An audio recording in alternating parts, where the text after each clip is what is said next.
Olá, amigos, tudo bem? Estamos de volta aqui para darmos continuidade à nossa leitura e estudo do livro Dois Espíritos. Paramos aqui na leitura e estudo anterior no número 342. Estávamos na primeira parte do capítulo 7º do livro 2º. Então estamos agora na segunda parte, ok? Então vamos lá, sem mais delongas. A pergunta 342.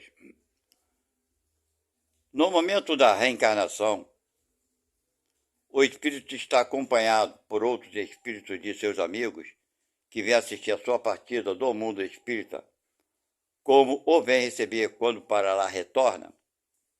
Resposta: isso depende da esfera que o espírito habita. Se está nas esferas onde reina a afeição, os espíritos que o amam o acompanham até o último momento, encorajam-no frequentemente e seguem durante a vida. Bem, essa é a visão desse espírito.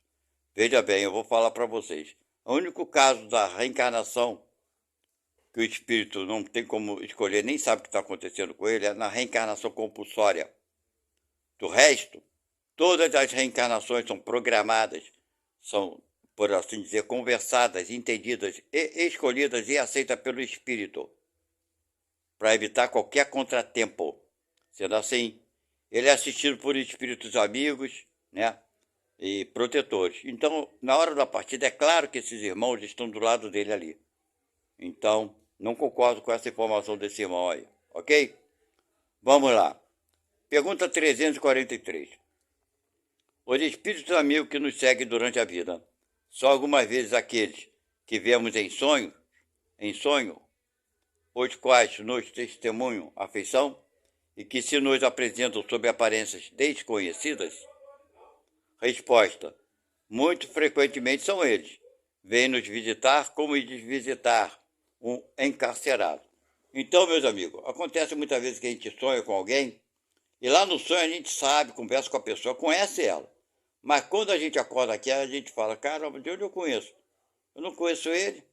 Por quê? Porque o nosso corpo aqui, claro, né, vai limitar nossas lembranças do passado, de vidas passadas. Então a gente conhece ele sim de vidas passadas. Mas, quando vem para o corpo, a gente se esquece de onde o conhecemos. Vamos lá. União da alma e do corpo. E vai falar sobre aborto também. Em que momento a alma se une ao corpo? Resposta: a união começa na concepção. O que é a concepção? No momento que o espermatozoide penetra no óvulo.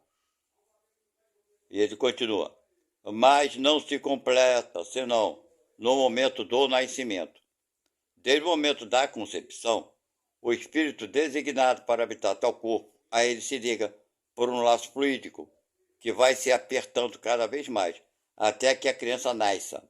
O grito que se escapa, então, da criança, a não ser que ela se conta entre os vivos e servidores de Deus. Então, meus amigos, é natural que essa ligação vai sendo feita durante a gestação, porque no início daquele corpinho é uma célula apenas. Depois ela vai se multiplicando. Sendo assim, cada célula daquele corpo vai sendo ligada a cada célula do perispírito, ok?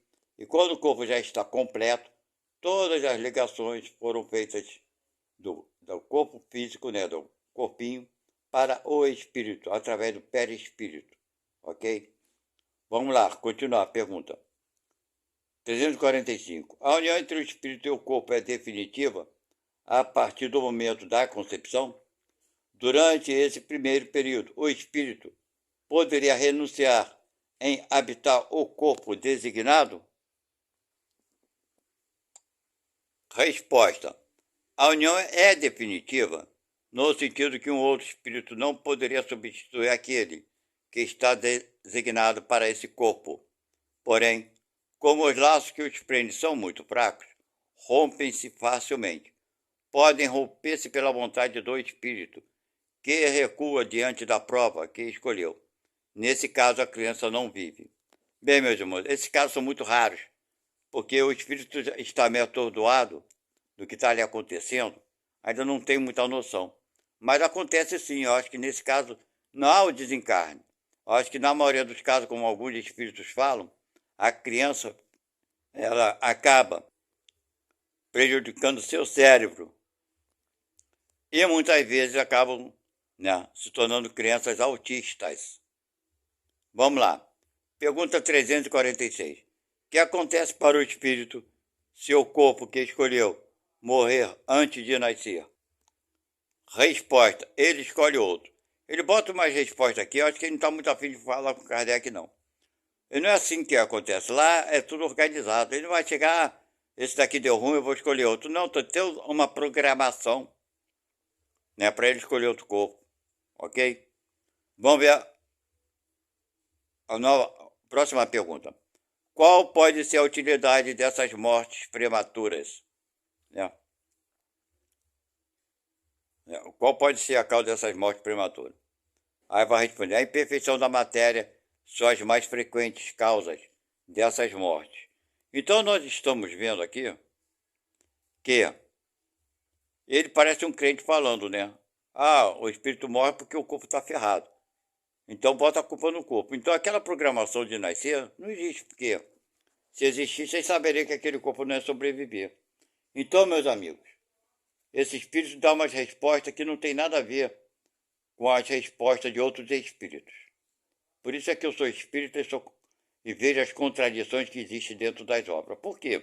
Porque cada espírito traz, né, a informação daquilo que ele conhece. Ok? No caso dessas mortes que prematuras de crianças que morrem, né, por motivo de doenças físicas, problemas, são provas para os pais. Não existe nada que não esteja programado, minha gente. Ele bota aqui como se fosse a causa do corpo. Não, não é. A causa é uma necessidade para aqueles pais. Ok? E muitas vezes o espírito que vai nascer sob essa condição, sabendo que não vai viver muito tempo, ele já sabia disso. Não existe improviso na espiritualidade. Vamos ver aqui. Aí Kardec pergunta: de que utilidade pode ser para o espírito sua encarnação no corpo que morre poucos dias depois do nascimento? Boa pergunta, né? Já que é tudo programado, vamos ver a resposta. Você não tem consciência bastante desenvolvida da sua existência. A importância da morte é quase nula. Como vos dissemos, é frequentemente uma prova para os pais. Está vendo aqui? Aqui ele se redime praticamente da resposta que ele deu anterior. Alguém deve ter chegado para o espírito: cara, falou coisa errada aí. Bota a verdade aí. É uma prova para os pais frequentemente. Aí ele bota aqui. Então é isso. Vamos lá. Pergunta 348. O espírito sabe de antemão que o corpo que ele escolheu não tem chance de vida? Resposta: sabe-o algumas vezes. Porém, se escolheu por esse motivo, é porque está recuando diante da prova. Vocês estão vendo? Então ele frequentemente sabe. Se ele escolheu sabendo que aquele corpo não ia sobreviver, é porque ele não quer reencarnar na verdade. Mas é uma prova para o espírito, que depois vai ver que estava errado e acaba se arrependendo. E não faz mais isso. Pergunta 349. Quando uma encarnação falha para o espírito por uma causa qualquer, ela é suprida imediatamente por outra? Quer dizer, o espírito já sai procurando outro corpo? É claro que não, né, minha gente? Se ele se preparou para aquela reencarnação, ele vai ter que fazer novamente para reencarnar em outro corpo. Vamos ver a resposta. Nem sempre imediatamente, aquilo que eu falei. O espírito precisa de tempo para escolher de novo, claro, a menos que a reencarnação imediata provenha de uma determinação anterior. Vocês estão vendo? A não ser que aquele corpo que ele já sabia que ia morrer e que ele ia reencarnar novamente em outro corpo. É tudo programado, não é bagunça lá não. Vamos lá. Pergunta 350. O espírito, uma vez unido ao corpo da criança, quando já não pode voltar atrás, lamenta algumas vezes a escolha que fez? Ora, nós não lamentamos a vida que temos? Muitas das vezes, né? Mas nós achamos que não fizemos as escolhas. Vamos ver o que ele fala aqui. Quer dizer se, como homem, lastima a vida que tem? Se desejaria outra? Sim. Se lamenta a escolha que fez? Não. Ele não sabe que escolheu. Quer dizer, muitas vezes não sabemos o que escolhemos, né? O espírito, uma vez encarnado, não pode lamentar uma escolha da qual não tem consciência. mas pode achar a carga muito pesada e se a cria acima de suas forças, recorre então ao suicídio. Esse caso é o último caso, né? Quando a pessoa, né, não consegue ainda superar muitas coisas, acaba buscando o suicídio. Porque não acredita que a vida que tem tenha sido uma escolha dele e não aceita. Vamos lá. No intervalo entre a concepção e o nascimento, o espírito goza de todas as suas faculdades? Resposta: mais ou menos de acordo com a época, porque ele não está ainda encarnado, mas vinculado. Desde o instante da concepção, a perturbação começa a se assenhorar do espírito, advertindo-o de que é chegado o momento de tomar uma nova existência. Essa perturbação vai crescendo até o nascimento. Nesse intervalo, seu estado é pouco próximo ao de um espírito encarnado durante o sono do corpo. À medida que o momento do nascimento se aproxima, suas ideias se apagam, assim como a lembrança do passado, da qual não tem mais consciência, como homem uma vez entrando na vida. Mas essa lembrança lhe volta, pouco a pouco, à memória, no seu estado de espírito. Quer dizer, essa lembrança que foi se apagando, ela volta quando nós desencarnarmos, quando voltarmos para a pátria espiritual.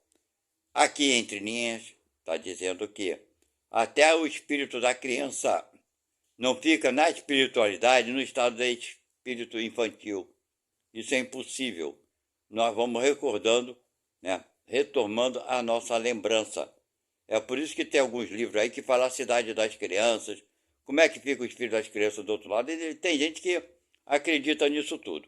Tem uma das obras, um desses livros aqui de Kardec, na doutrina espírita, de Kardec não, da doutrina, que fala bem claramente do estado da alma da criança. Ou seja, quando a criança morre, o que acontece com esse espírito? Eles são bem contundentes e objetivos sobre esses acontecimentos. Vamos lá. Pergunta: ao nascer, o espírito recobra imediatamente a plenitude de suas faculdades? Resposta: não. Ela se desenvolve gradualmente com os órgãos. É para ele uma nova existência e é necessário que aprenda a se servir dos seus instrumentos.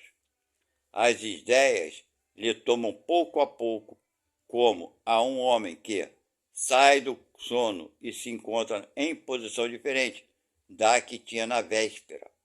Vocês estão entendendo? É pouco a pouco. É por isso que a ligação do espírito só se completa, né, no corpo humano quando a criança tem aproximadamente 7 anos. Porque aí nessa idade, seus órgãos internos, cérebro e tudo mais, já estarão completos. Entendeu? A quantidade de células e tudo mais já está completa. Então, aquele espírito vai ter uma consciência mais exata, né, das coisas a partir dos 7 anos. É por isso que nós, quando nascemos, até os 7 anos, as crianças têm mais facilidade de se comunicar com a vida espiritual, porque ela não está ainda o espírito completamente ligado àquele corpo. Por isso que nós vemos muitas crianças conversar com espíritos que para eles são reais e a gente não entende. Tem criança que tem sempre um amiguinho, geralmente é seu anjo de guarda ou qualquer outro espírito que ela esteja vendo, porque o espírito da criança não está completamente ligado ao corpo. A partir dos 7 anos, essas percepções vão se tornar quase que, não digo impossíveis, mas muito mais difíceis, porque o espírito já estará completamente ligado ao corpo. Deu para entender, né?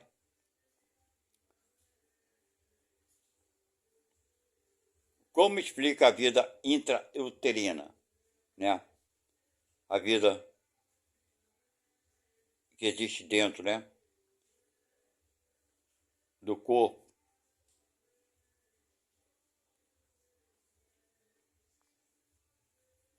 É aquela da planta que vegeta. A criança vive a vida animal. O homem possui em si a vida animal e a vida vegetal, que ele completa no nascimento pela vida espiritual. Está vendo aqui? Então ela vai se completar com espírito. Do contrário, não existe vida. Existe um corpo inerte. Vamos lá. Existe, como indica a ciência, crianças que desde o seio materno não são viáveis? Com que fim isso ocorre? Resposta: isso ocorre com frequência. Deus permite como prova, seja para os pais, seja para o espírito destinado a reencarnar. Está vendo? Nada existe sem propósito. Existem natimortos que não foram destinados à encarnação de um espírito? Resposta: sim. Há os que jamais tiveram um espírito designado para seus corpos. Nada deveriam realizar por eles. É então somente pelos pais que essa criança veio. Está vendo? É só para uma prova para os pais. Uma expiação, qualquer coisa assim. Um ser desta natureza pode chegar ao termo? Sim, algumas vezes, mas não vive. Quer dizer, chega ao termo, nasce, mas não vive porque não tem espírito. Toda criança que sobrevive ao nascimento necessariamente tem um espírito nela encarnado? Resposta: que seria sem ele, né? Que seria sem espírito? Não seria ser humano, porque o ser humano completa espírito e corpo. Vamos lá. 357. Quais são para o espírito as consequências do aborto? Pergunta, né? Muitos provocam aborto. O espírito está ali, mas o pai e a mãe fizeram aborto. É uma existência nula a recomeçar. Ele perdeu aquela existência e vai ter que recomeçar outra. Pergunta: o abortamento voluntário é um crime, qualquer que seja a época da concepção? Resposta: existe sempre crime quando transgride a lei de Deus. A mãe ou qualquer pessoa cometerá sempre o crime, tirando a vida a criança, tirando, né, da criança a vida.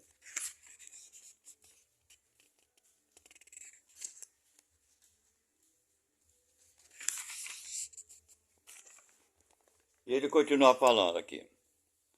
Antes de nascer, tirando a vida da criança de nascer, porque está impedido a alma de suportar as provas das quais o corpo deveria ser o instrumento. Quer dizer, sempre o crime provocar o aborto. No caso em que a vida da mãe estivesse em perigo com o nascimento da criança, há crime em sacrificar a criança para salvar a vida da mãe? Resposta: é preferível sacrificar o ser que não existe ao ser que existe, claro, né?